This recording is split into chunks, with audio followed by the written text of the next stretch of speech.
গণ অভ্যুত্থানের পথ ধরে দেশের রাজনীতিতে তরুণরা লিখল নতুন অধ্যায়। জন্ম নিল জাতীয় নাগরিক পার্টি। ঘোষণা করা হয়েছে 151 সদস্যের আহ্বায়ক কমিটি। নতুন এই রাজনৈতিক দলটির নেতৃত্বে আছেন নাহিদ ইসলাম ও আখতার হোসেন, যারা দিলেন নতুন রাজনৈতিক বন্দোবস্তের প্রতিশ্রুতি।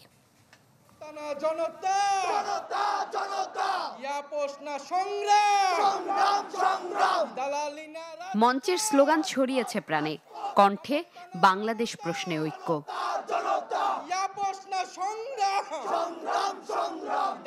জনতার হয়ে বক্তব্য রাখেন নাহিদ ইসলাম।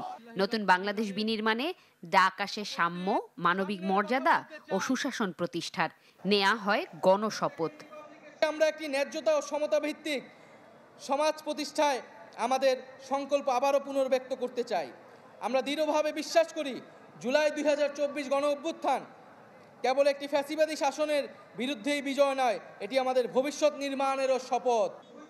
আহ্বান আসে রাজনীতিতে বিভক্তির বদলে ঐক্য, প্রতিশোধের বদলে ন্যায় বিচার ও পরিবারতন্ত্রের বদলে মেধা ও যোগ্যতার মানদণ্ডে প্রতিষ্ঠার। আমরা এমন একটি রাজনৈতিক সংস্কৃতির বিকাশ চাই, যেখানে সমাজ ও রাষ্ট্রের সর্বস্তরে বিভেদের বদলে ঐক্য, প্রতিশোধের বদলে ন্যায় বিচার এবং পরিবারতন্ত্রের বদলে মেধা ও যোগ্যতার মানদণ্ড প্রতিষ্ঠিত হবে। যে নতুন রাজনৈতিক দলটি বাংলাদেশে আত্মপ্রকাশ করতে যাচ্ছে, তার নাম জাতীয় নাগরিক পার্টি।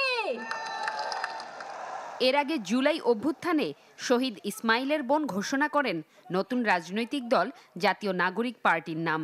পরে সদস্য সচিব আখতার হোসেন তুলে ধরেন সাংগঠনিক কাঠামোর বিস্তারিত, দাবি জানান গণপরিষদ নির্বাচনের। বাংলাদেশে 54 বছর পরে আমরা যে সুযোগ পেয়েছি, একটি নতুন সংবিধানের বাস্তবতা তৈরি হয়েছে।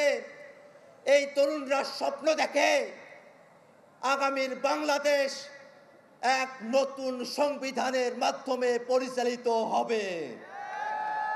সেই স্বপ্ন বাস্তবায়নে গণপরিষদ নির্বাচনের দাবি জানিয়ে আমি মানিক মিয়া এভিনিউতে একে একে বক্তব্য রাখেন দলের নেতারা। জানান গণতান্ত্রিক প্রক্রিয়ায় সংসদে যেতে তাদের এই উদ্যোগ। যে কোনো একটি বিষয়ের পক্ষে বিপক্ষে কথা থাকবে, যুক্তি তর্ক থাকবে, কিন্তু দিন শেষে যেটা দেশের জন্য, দেশের মানুষের জন্য মঙ্গলকর, আমরা সবাই যেন সেটাতে ঐক্যবদ্ধ হতে পারি। আমরা স্পষ্ট করে বলতে চাই, এই সংসদে কে যাবে সেটি নির্ধারণ করবে বাংলাদেশের খেটে খাওয়া জনতা। এই সংসদের মসনদে কে বসবে সেটি নির্ধারণ করবে এই ভূখণ্ডের মধ্যে যারা রয়েছে, সেই ভূখণ্ডের মানুষ। এছাড়া ব্যক্তিকেন্দ্রিক মতাদর্শের বাইরে গিয়ে মধ্যপন্থী রাজনৈতিক আদর্শের কথা উল্লেখ করেন তারা। বলেন নতুন বন্দোবস্তে থাকবে যোগ্যতা ও গণতান্ত্রিক প্রক্রিয়া, ঐক্যমতের ভিত্তি।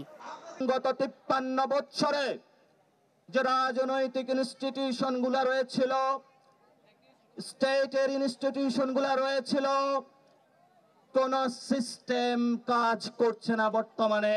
নতুন রাজনৈতিক দল এজন্য প্রয়োজন, কারণ প্রত্যেকটি নির্বাচনে যে রক্তক্ষয়ী সংঘর্ষের মধ্য দিয়ে ক্ষমতার পালাবদল ঘটে, সেটাকে পরিবর্তন করার কোনো উদ্যোগ কেউ গ্রহণ করে নাই।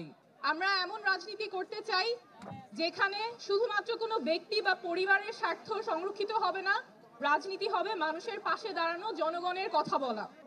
ছাত্র জনতার অভ্যুত্থানের মধ্য দিয়ে জন্ম নেয়া নতুন এই রাজনৈতিক দলের নেতাদের অঙ্গীকার দেশের মানুষকে নাগরিক হিসেবে গড়ে তোলার। অন্য দলগুলোর প্রতি আহ্বান দেশ ও মানুষের কল্যাণে এক থাকবার। জুমাতুল বিদা, চ্যানেল 24, ঢাকা।